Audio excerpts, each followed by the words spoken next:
नमस्कार। आज आम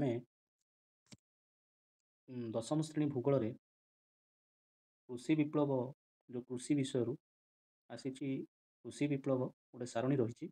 ये सारणी रु 1 मार्क संबलित प्रश्न परीक्षा रे आसबार यथेष्ट संभावना रही। तेबे ए 16टी रिभोल्यूशन स्थानित अच्छी। तो आम सर्वप्रथमे से रिभोल्यूशन गुड़िकर ना मन रखा सहित क्यों चाषपाई से रिभोल्यूशन होती मन रखार गोटे सहज सुंदर सरल उपायटे नहीं आसी आपण मान सामने। तेबे प्रथमे आम फर्मुलाटी को देखा। तो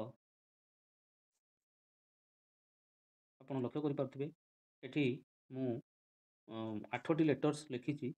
bag PRS WI bag BEG लक्ष्य करुवे 2 अच्छी 2टी लेटर बी रे ई रे गोटे बैग GT सर्वाधिक 4टी अच्छी P 3 R 2 S 2 W1 Y1 एमती टोटाली 16टी रिभोल्यूशन। एबे आमे वर्तमान गोटी गोटी करी आमे देखिबा जे यार प्रथमे आमे जिबा लेटर मानक नेकरी। तो प्रथमे आमर ए लेटरटी अच्छी बी लेटरटी अच्छी बी रे देखि पड़थिबे एठी गोटे अच्छी एठी द्वितीय अच्छी। 1 नंबर एटा 2 नंबर अच्छी। तो 1 नंबर रे देखो बी रे B for blue B for brown. अच्छा आपण ब्लू और ब्राउन को केमिति कौ चाष होची आपनकर ब्लू अर्थ जोटा आपनकर नील रंग को बुझाउची ओडिया रे।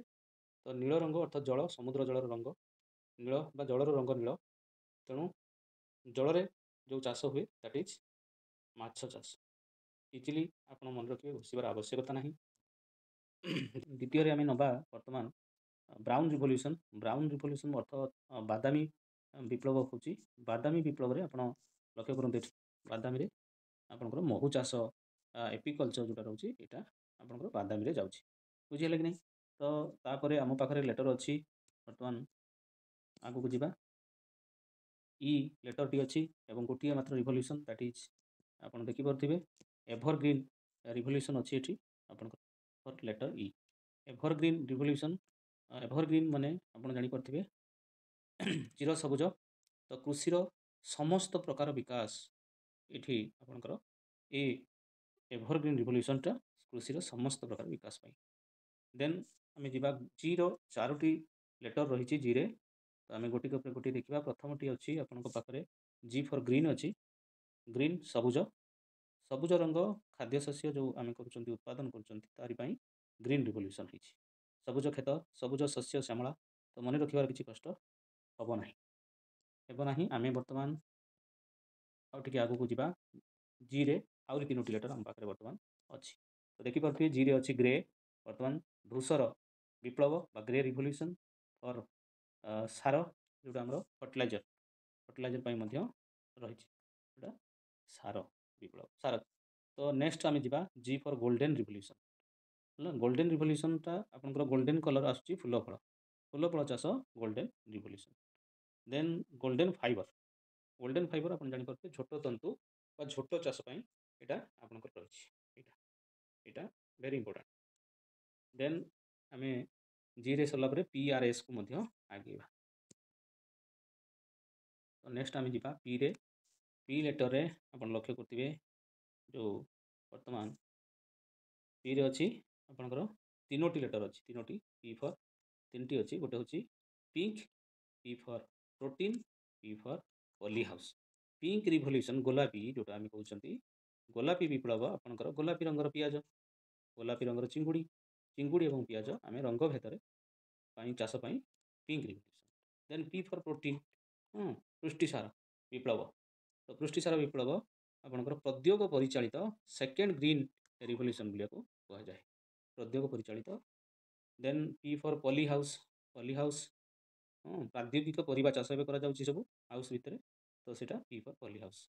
तो आम पी रे बर्तमान कंप्लीट कले। बर्तमान आगू को जा आर।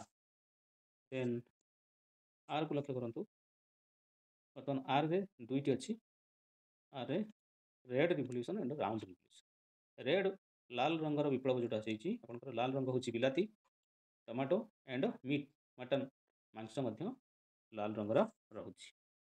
ତ ଆମେ ଦେଖିବା ବର୍ତ୍ତମାନ ଆପଣଙ୍କର ବର୍ତ୍ତମାନ ପାଖକୁ ଆସିବା।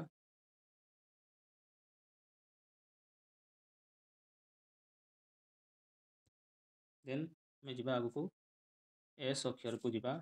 ଏସ୍ ଅକ୍ଷରରେ ଦୁଇଟି ଅଛି ଆମ ପାଖରେ, ଆମେ ଦେଖିପାରୁଥିବା ବର୍ତ୍ତମାନ ଏସ୍ ଅକ୍ଷରରେ ଆମ ପାଖରେ ଦୁଇଟି ଅଛି।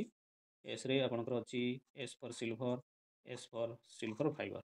ଗୋଲ୍ଡେନ୍ ଫାଇବର ଯେମିତି ସିଲଭର ଫାଇବର ଅଛି, ସେଠି ଥିଲା ଝୋଟ, ଏଠି ଥିଲା କପା ତନ୍ତୁ। ତେଣୁ ମନେ ରଖିବା ପୁରା ସହଜ ହେବ। ଆଉ ଯେହେତୁ ଏଟା ସିଲଭର ରହିଛି, ସିଲଭର ରିଭଲ୍ୟୁସନ୍, ରୌପ୍ୟ ବିପ୍ଳବ, ତ ଏଟା ଅଣ୍ଡା ସହିତ ସମ୍ପୃକ୍ତ, କୁକୁଡ଼ା ଏବଂ ଅଣ୍ଡା ଉତ୍ପାଦନ। ବୁଝିହେଲା? ଆରାମସେ ଆପଣ ରଙ୍ଗକୁ ନେଇକରି ଆଇଡେଣ୍ଟିଫାଇ କରିବେ, ଘୋଷିବା ଆବଶ୍ୟକ ନାହିଁ। ହେଲା? ତ ଆମେ ବର୍ତ୍ତମାନ ନେକ୍ସଟ ପଏଣ୍ଟକୁ ଆଗେଇବା। ବର୍ତ୍ତମାନ ଲକ୍ଷ୍ୟ କରନ୍ତୁ, ଆଉ ମୋ ପାଖରେ ଆଉ ଦୁଇଟି ଲେଟର ବାକି ରହିଛି। ତ ଆମେ ଡବ୍ଲୁ, ବହୁତ easy, W for white revolution, ଶ୍ଵେତ ବିପ୍ଳବ, ଦୁଗ୍ଧ ଉତ୍ପାଦନ। It is very important. Then ନେକ୍ସଟରେ ଶେଷ ୱାଇ, ୱାଇରେ ଆପଣଙ୍କର ଆସୁଛି ୟେଲୋ ରିଭଲ୍ୟୁସନ୍।